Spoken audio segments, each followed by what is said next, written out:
नमस्कार दोस्तों, ऑल्ड्रू एकेडमी में आप सभी का एक बार फिर से बहुत बहुत स्वागत है। मैं हूं आपका अपना एजुकेटर और आज हम VMOU कोटा के जून 2026 एग्जाम्स के लिए BA प्रोग्राम के सब्जेक्ट PS03 यानी तुलनात्मक राजनीतिक संस्थाएं एवं सुशासन के सेक्शन A के टॉप 20 सबसे महत्वपूर्ण प्रश्नों को बिल्कुल आसान भाषा में कवर करने वाले हैं। ये वो सवाल हैं जो आपको 75% से भी ज्यादा मार्क्स दिलाने में मदद करेंगे। तुकमर कस लीजिए क्योंकि ये वीडियो आपकी तैयारी को एक नई दिशा देने वाला है। चलिए शुरू करते हैं अपने पहले प्रश्न से। प्रश्न 1 है, ब्रिटेन में राजा और राजमुकुट ताज में क्या अंतर है?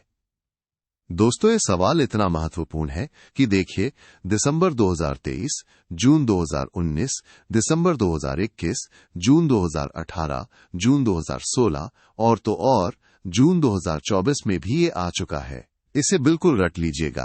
इसका सीधा सा मतलब यह है कि ब्रिटेन में राजा एक व्यक्ति होता है, जैसे अभी किंग चार्ल्स 3 है, लेकिन राजमुकुट एक संस्था है जो पूरे शासन की प्रतीक होती है। इसको आप ऐसे समझिए कि राजा बदल सकता है, लेकिन राजमुकुट की गरिमा और उसकी शक्ति हमेशा बनी रहती है। आगे बढ़ते हैं हम प्रश्न 2 की ओर।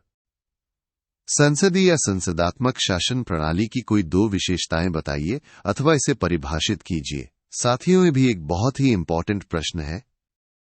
दिसंबर 2017, जून दिसंबर 2020, दिसंबर 2022, जून 2019, जून 2017 और जून 2022 में भी ये पूछा गया है। तो ध्यान से सुनिए।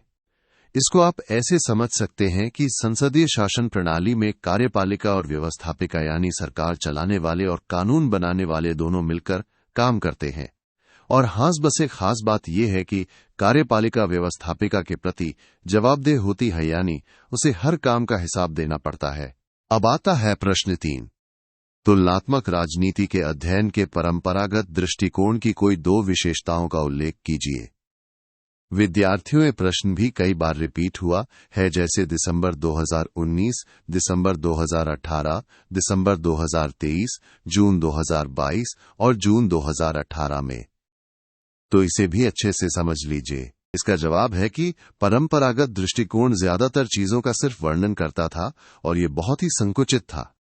ये केवल पश्चिमी देशों की राजनीतिक व्यवस्थाओं पर ही ज्यादा ध्यान देता था, बाकी दुनिया को उतना नहीं देखता था। चलिए देखते हैं प्रश्न 4। अध्यक्षात्मक शासन प्रणाली को परिभाषित कीजिए तथा इसकी कोई 2 विशेषताएं या लक्षण बताइए। दोस्तों, ये भी एक बहुत ही खास प्रश्न है। दिसंबर 2019, दिसंबर 2016, दिसंबर 2015, जून 2018 और जून 2016 में ये आ चुका है।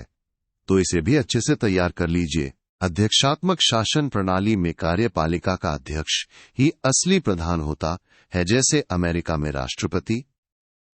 इसकी 2 मुख्य विशेषताएं हैं, शक्ति पृथक्करण यानी सरकार के तीनों अंग अलग अलग काम करते हैं, और दूसरा उनका कार्यकाल निश्चित होता है, उन्हें आसानी से हटाया नहीं जा सकता। अगला प्रश्न है प्रश्न 5। ब्रिटेन की राजनीतिक या दलीय व्यवस्था की कोई 2 विशेषताएं या लक्षण बताइए। साथियों, ये प्रश्न भी बहुत बार पूछा गया है, जैसे दिसंबर 2016, दिसंबर 2017, दिसंबर 2018, दिसंबर 2015 और दिसंबर 2021 में। तो इसे भी ध्यान से समझिएगा।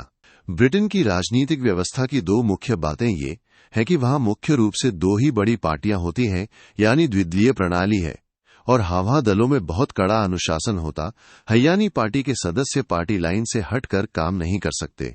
दोस्तों, अगर आप भी 75% से ज्यादा मार्क्स पक्के करना चाहते हैं तो इस पूरी सब्जेक्ट गाइड की PDF को अभी डाउनलोड करें। इसमें आपको ऐसे ही और भी बहुत सारे महत्वपूर्ण प्रश्नों, उनके जवाब और डिटेल एक्सप्लेनेशन मिलेगी। डायरेक्ट लिंक नीचे डिस्क्रिप्शन बॉक्स में दिया गया है। देर मत कीजिए, अपनी तैयारी को अभी बूस्ट कीजिए। चलिए वापस आते हैं अपनी पढ़ाई पर। प्रश्न 6। नौकरशाही के कोई 2 या 4 दोष या आलोचनाएं बताइए। विद्यार्थियों, ये प्रश्न भी दिसंबर 2019, दिसंबर 2023, जून 2016, जून 2017 और जून 2022 में पूछा गया है। तो इसे भी अच्छे से समझ लीजिए। नौकरशाही के कुछ मुख्य दोषों में लालफीताशाही शामिल है, जहां काम में बेवजह देरी होती है और कई बार अधिकारी आत्म महत्व और आत्म केंद्रित व्यवहार भी दिखाते हैं, जिससे आम जनता को परेशानी होती है। अब है प्रश्न 7, न्यायिक पुनरावलोकन से आप क्या समझते हैं? दोस्तों, ये भी एक बहुत ही महत्वपूर्ण अवधारणा है जो जून 2023, दिसंबर 2015, जून 2018 और जून 2022 में आ चुकी है। इसे समझना बहुत जरूरी है। न्यायिक पुनरावलोकन का मतलब है कि न्यायालयों के पास ये शक्ति होती है कि वो कानूनों की वैधता की जांच कर सके। अगर कोई कानून संविधान के खिलाफ है तो न्यायालय उसे रद्द कर सकता है। यह संविधान की सर्वोच्चता को बनाए रखने के लिए बहुत जरूरी है। अगला प्रश्न 8, प्रत्यक्ष लोकतंत्र या प्रजातंत्र से आप क्या समझते हैं? साथियों, ये सवाल तो हर साल आता है।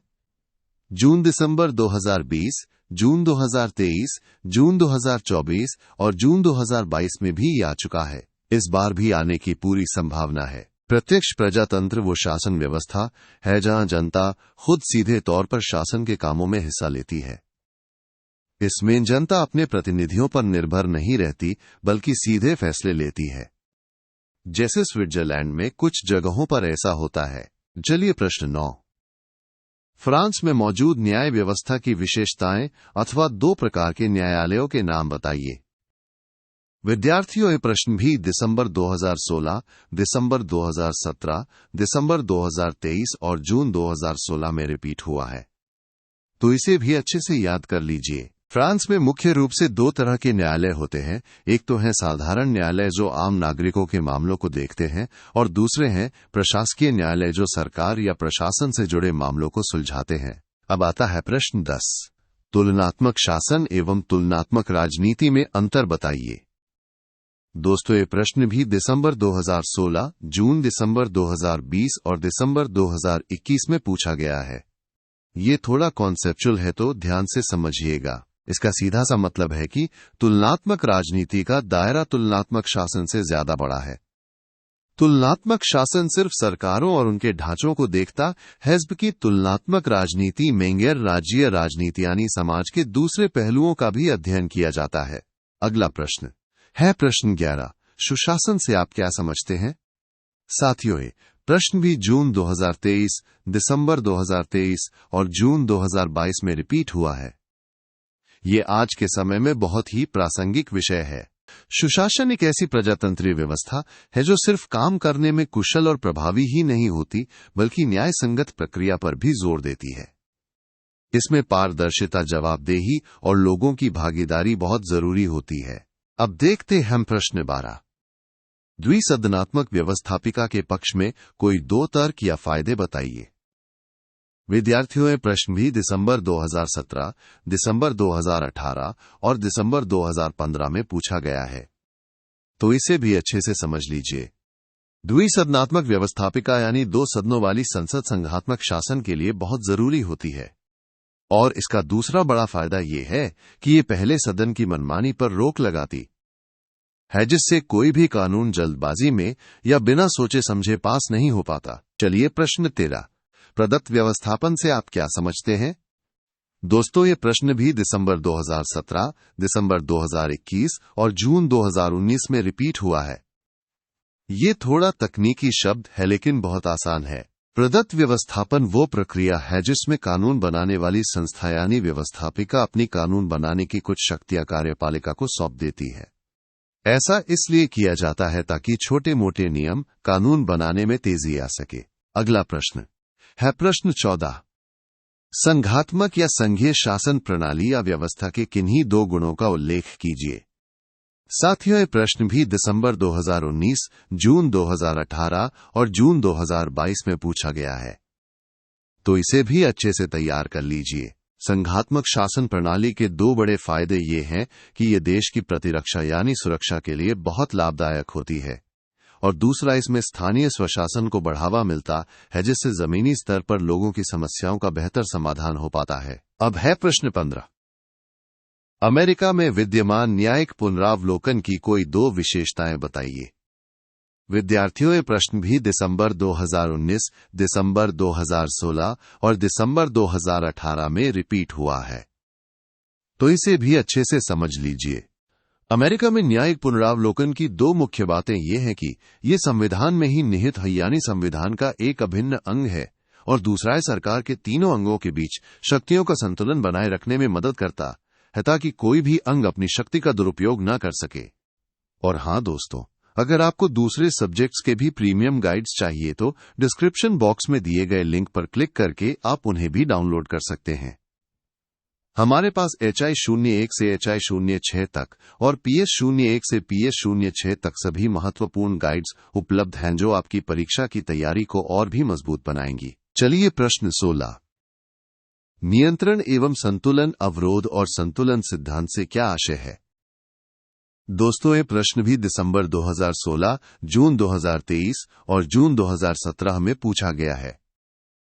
ये अमेरिकी शासन प्रणाली का एक बहुत ही महत्वपूर्ण सिद्धांत है। इस सिद्धांत का मतलब है कि सरकार का हर एक अंग दूसरे अंगों पर नजर रखता है ताकि कोई भी अंग अपनी शक्ति का गलत इस्तेमाल न कर सके।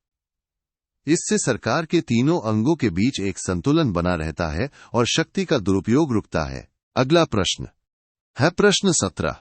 संसद की सर्वोच्चता से आप क्या समझते हैं? साथियों, ये प्रश्न भी दिसंबर 2019 और दिसंबर 2023 में रिपीट हुआ है।